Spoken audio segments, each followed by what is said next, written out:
bonus Mangalis. You don't have to introduce yourself. You've got the program in front of us. Thanks very much.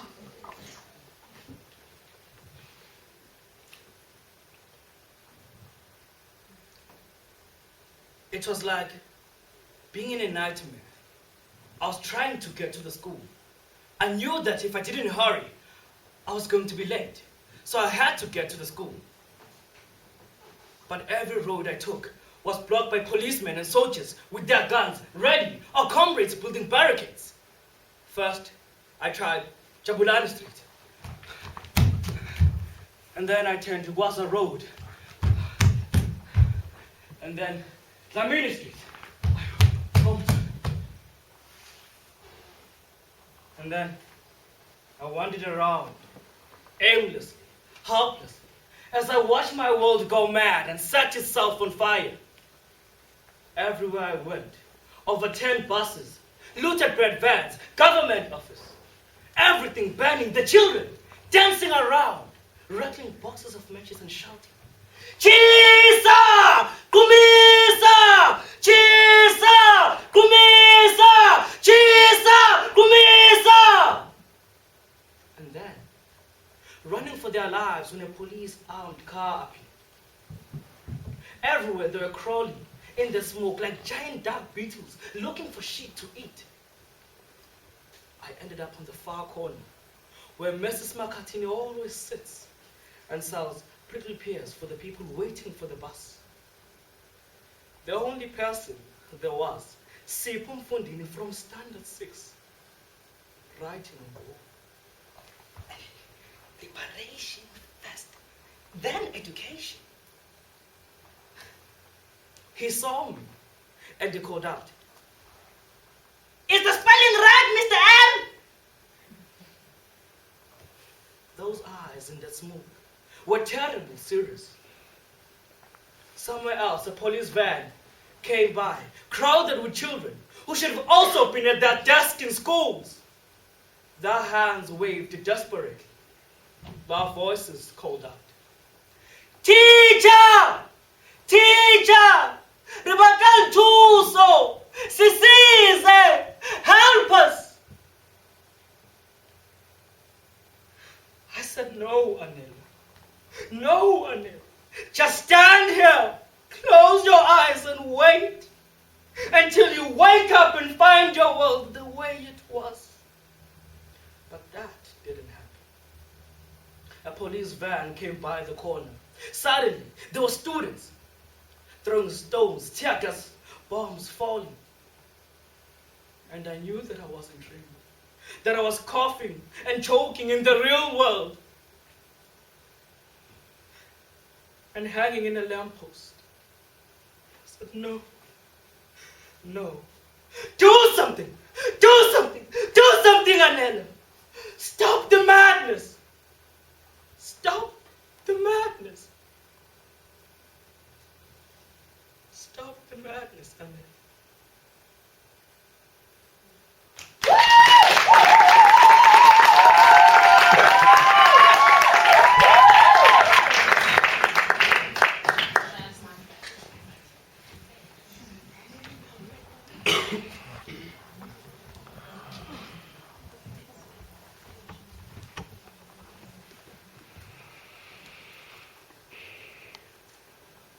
Choosing my words wisely so that I may not hear the sound of my own voice. He slowly, deliberately sheds his family man clothes, leaving them to drop, a heap of responsibilities to the floor. Silently and relentlessly, forcing me downwards, peeling off my protective layers of childhood to join his, a symbolic joining of outward conformities. Trust me, I won't hurt you. I gazed, transfixed as a frightened rabbit in the car headlights at his penis, growing, thrusting out towards me, pushing between my legs. Trust me, I am your father. Suddenly pumping warm stickiness over my belly, I try hard not to vomit. Pregnancy means prison for him. But what about me? I die inside. I slowly slowly don my armor against myself and the world. My love, his love, my concept of love, destroyed forever.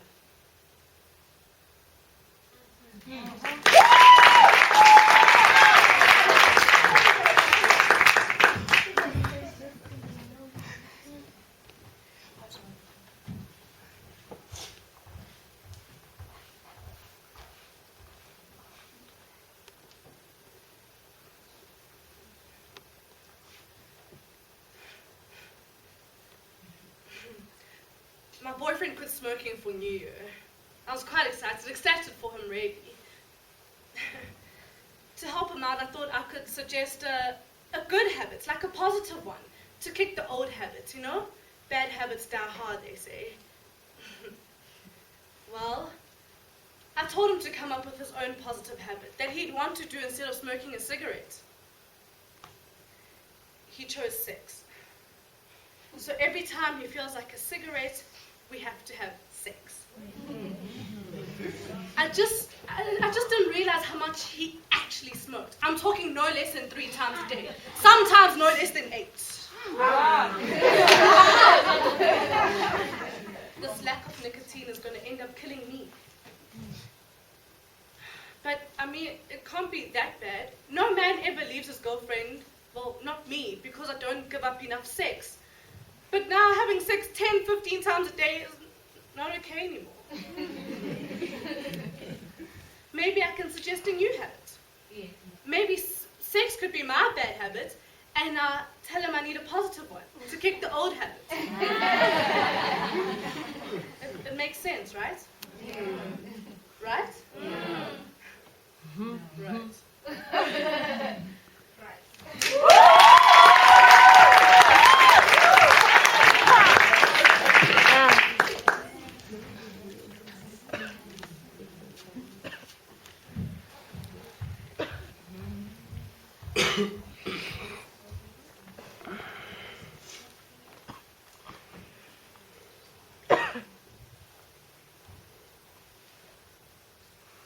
Rape, married style. I lie. A bag of flesh, a sack of molecules. This is not me. My body is something separate, distant. It surrounds me. A rubber glove. Feeling is voluntary. Rubber glove protects me. Please let me not feel. There is a space between my legs. He wants my space. Laughable, really. A hole in a bag. But my hole, not his. Not anymore. I married him. My hole, his hole. Mine, but his. It's no good. Saying, shouting, pleading, whispering, no! It makes no difference. I used to fight, but not now. What's the use? He feeds me and the kids. But they at work, my space. He's aspirin. I turn my back this time. Maybe he'd fall asleep. But I should be so lucky. No problem. He prides himself. Any angle. My space. But he's intimate always. Should be thankful, he says. It's not the other spaces. But sometimes it's them too. What happens if you bite it? Could I stitch it up? Or back on?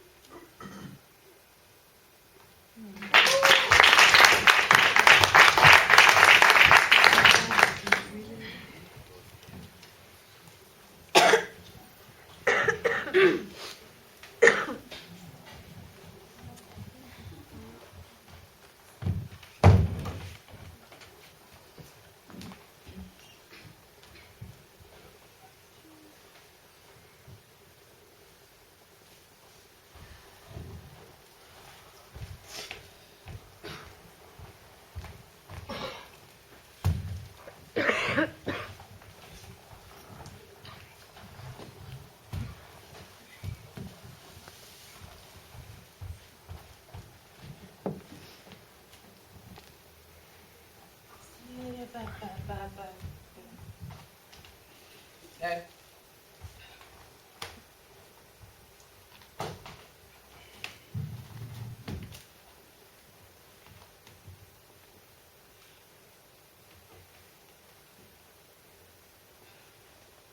How can you just fucking sit there and deny everything you are? I know, I'm sorry, Gavin. I know it's none of my business, and you and Kathy like this little fantasy world of yours where it's perfectly fucking normal for you to marry her, but still go out with boys on the side every weekend. But then what, Gavin? I mean, what happened to your first marriage? Did the lies ever get too much for you? Or did you ever stop and think that you're killing yourself every fucking day by pretending to be something that you're not? And you can't hide that in some marriage, my friend. You can't expect everything to be hunky-dory and rose-colored. I mean, what happens when your kid finds out, man? They will find out. Trust me. That mommy and daddy's been lying all these years because it was fucking easier. It was easier than just fucking admitting that you're gay and dealing with the consequences. You know, Kath is not crazy for wanting a safe, happy marriage. She knows exactly what she wants. She's just getting it all because she was right. You are too fucking chicken shit to ever leave her. She's won the battle already. Did you know that she chose you because she knew you were a coward? She knew that you would be too scared to ever leave her or admit who you really are. Sweet, innocent Kathy had this plan all along. See, you know what? You're fucking psycho, man. I'm leaving.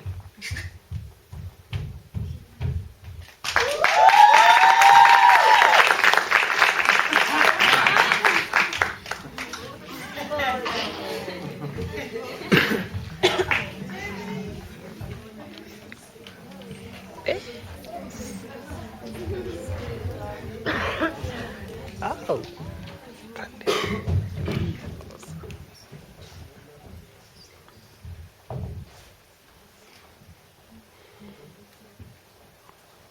I was 4 years old when you married him. How well I remember being confused and horrified, watching my new daddy beating his fist on the table, screaming at you. He would browbeat you until he had utter obedience. You were carrying his child. Helplessly, I stood an onlooker while he beat you. Your breast full of milk and bruises. You bore him my sister, which led to a duet of terrified screams, begging him, please, leave our mommy alone. I was 9 years old when I first took you to hospital.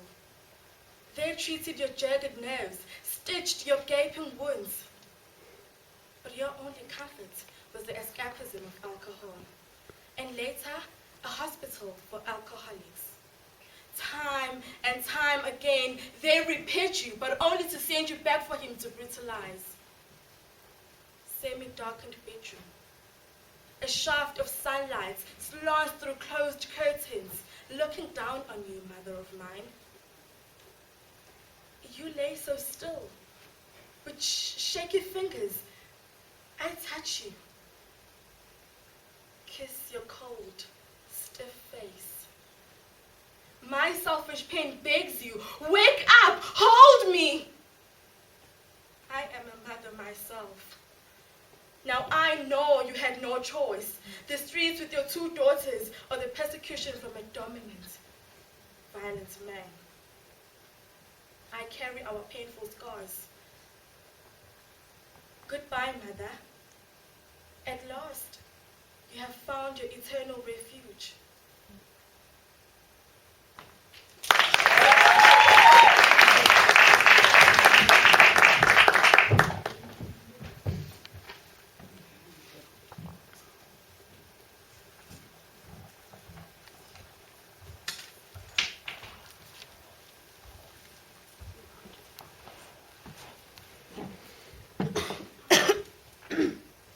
Believe it or not, my life sucks beyond the telling of it.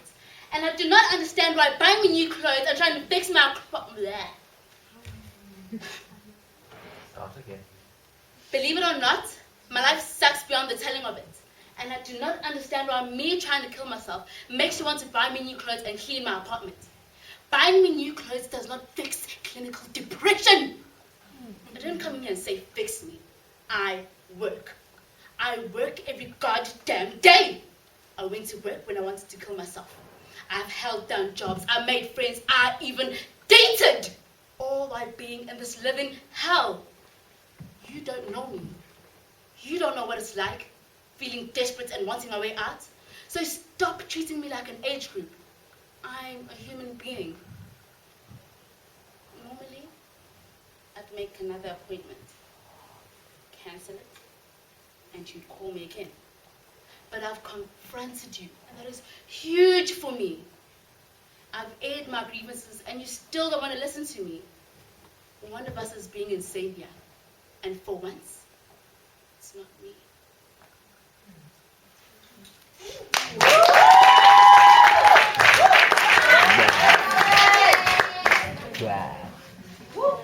That was part of the moment.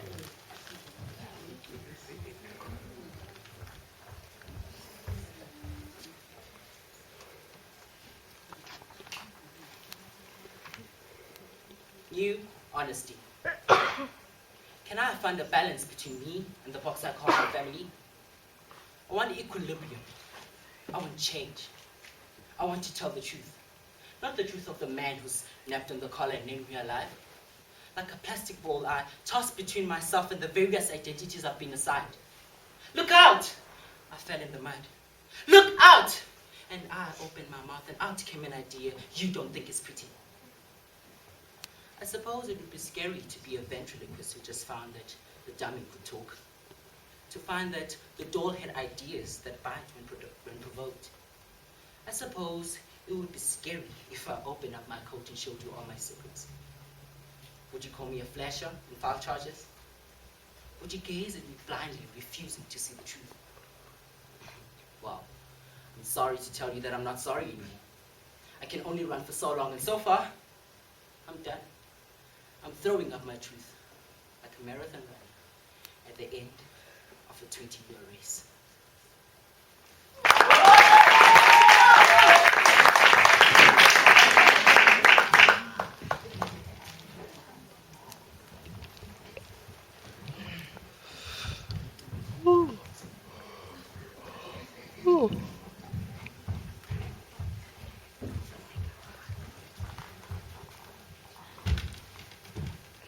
At the end.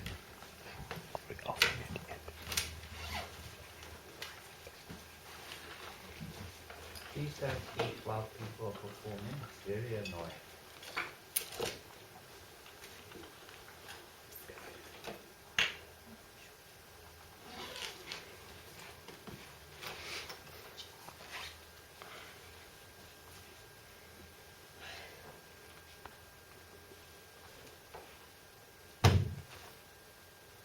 See? I knew you would do this. I knew you have no reaction at all. The one thing that ought to matter to you. The only thing you have left. I can't even get you to say a word. Maybe just too lazy to care. Or too lazy to work up a response. Well, that's been a problem all along. So this is probably for the best, right? Well, let me spell something out for you. If you are worth more to this marriage, then this marriage would be worth more to you. I'm calling Marcy. She's got an extra bedroom. You can spend the night there. I know you don't care, but damn, it's busy. You ate the last of the salt and vinegar chips, didn't you? You couldn't go get your own bag from the store. You had to eat mine. God damn it. Those were mine, Matt. You don't even like them. From now on, everything is either mine or yours, all right? From this point on, do not take anything that doesn't belong to you. Those were my chips. I was saving them for me, and I'm tired of saying it doesn't matter when you take my things, because it does matter. You just take and take. And what the hell are you packing for? Matt, would you answer me, please?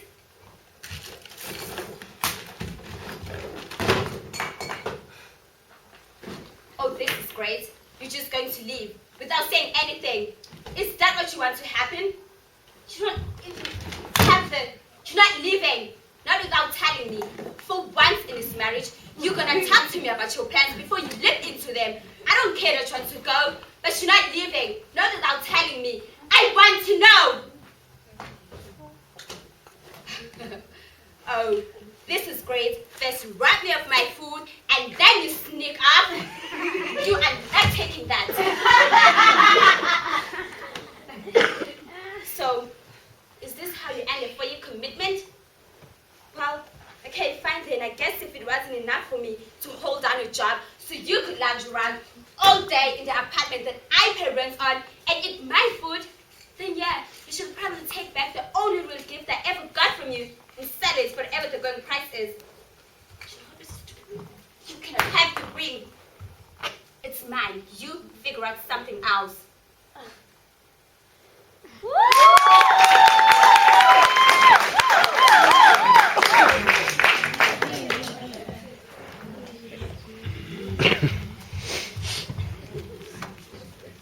What's up?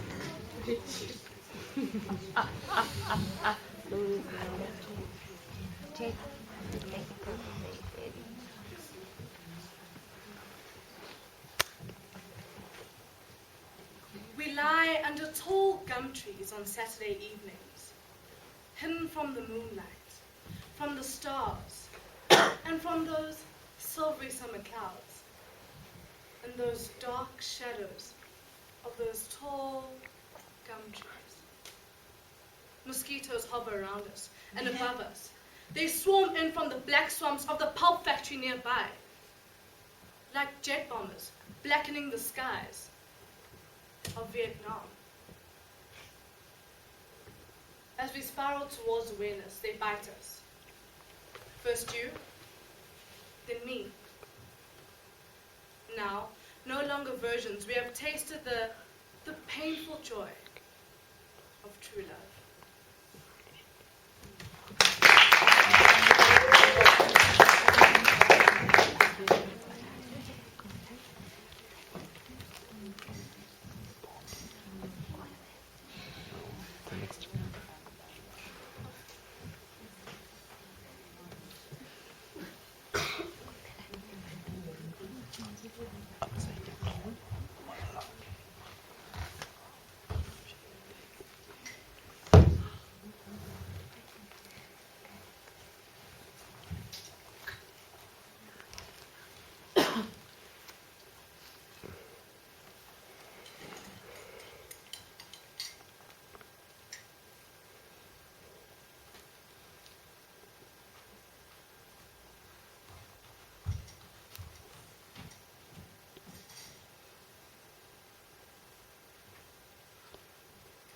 Denzel.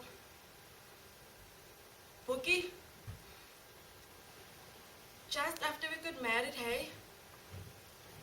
Bookie, in a year or two, we'll have our own house.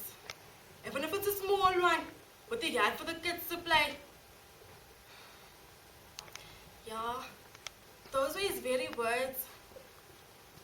And you know, I believed him. And it's ever since they started moving in that things have gone this way.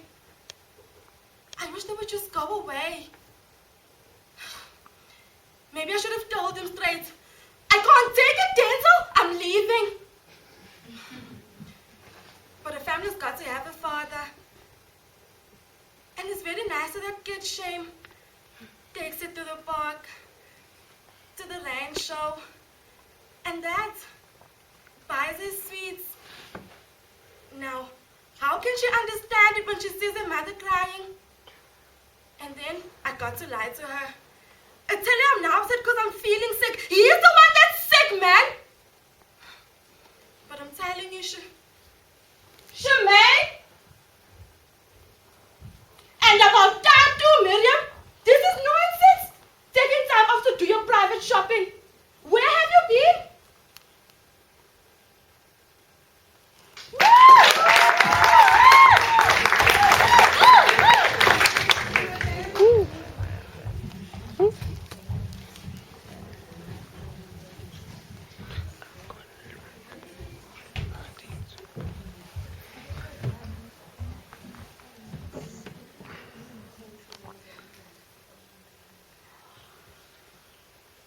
There is one of two possibilities. Either they find you, or they don't. If they don't, it's okay. But if they find you, there is one of two possibilities. Either they let you go, or they ban you. If they let you go, it's okay. But if they ban you, there is one of two possibilities. It's either you break your ban or you don't. If you don't, it's okay. But if you break your ban, there is one of two possibilities. Either they find out or they don't. If they don't, it's okay. But if they find out, there is one of two possibilities. Either they find you guilty or not guilty. If they find you not guilty, it's okay. But if they find you guilty, there is one of two possibilities. Either they suspend your sentence or they jail you. If they suspend your sentence, it's okay. But if they jail you, there is one of two possibilities. Either they release you or you fall from the 10th floor.